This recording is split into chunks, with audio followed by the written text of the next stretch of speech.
Изминаа веќе 3 месеци откога бе граѓанската иницијатива Арсена ги покажа резултатите околу квалитетот на водата во градскиот водовод во Гевгелија. Тогашната состојба беше 14,8 микрограми на 1 литар присуство на отровниот елемент арсен. Последната анализа која што направи јавната здравствена установа Институтот за јавно здравје во Скопје на иницијатива исто така на граѓаните од Гевгелија укажува на големено количество на присуство на арсен и тоа за 1,5 единици. Последните податоци покажуваат 15,32 микрограми арсен присутни во водите од градскиот водовод. Тоа е водата која што е присутна во сите домаќинства, во сите чешми, во болниците, во детските градинки, во училиштата, вода која што секојдневно ја пијат и консумираат гевгеличани. Како граѓанска иницијатива сакаме да инициираме поголема информативна присутност за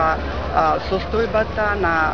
водата во градскиот водовод, за нејзиниот безбедносен карактер, кој што според последниот наод на Институтот за јавно здравје укажува дека истата не е безбедна за консумирање од страна на човекот. Апелираме до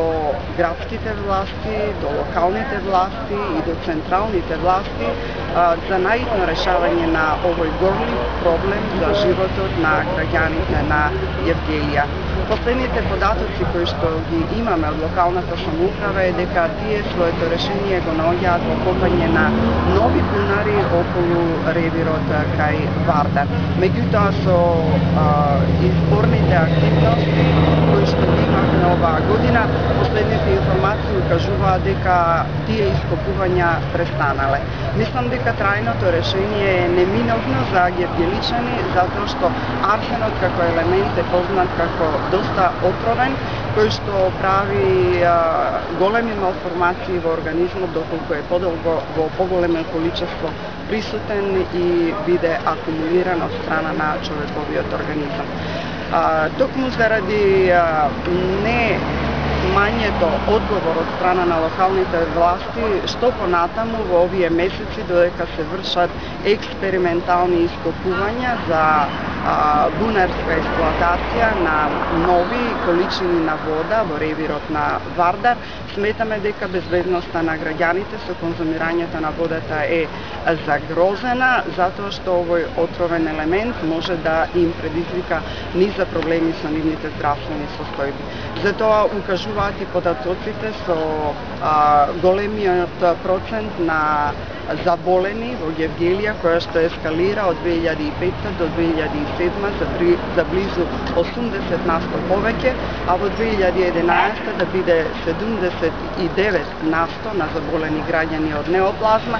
За жал, може би ќе кажете, од 85 до 79% бројката се намалува, но тоа е резултат на зголемениот процент на смртност на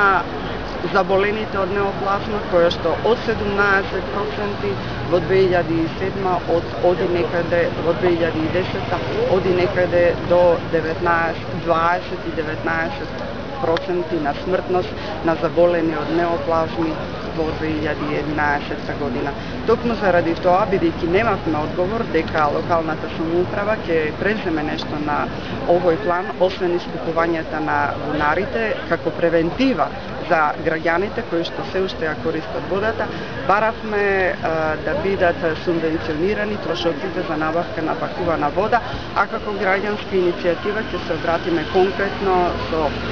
иницијатива, како граѓанска иницијатива Арсена, подкрепени со Сдруженијето на граѓани Патокази, лично, и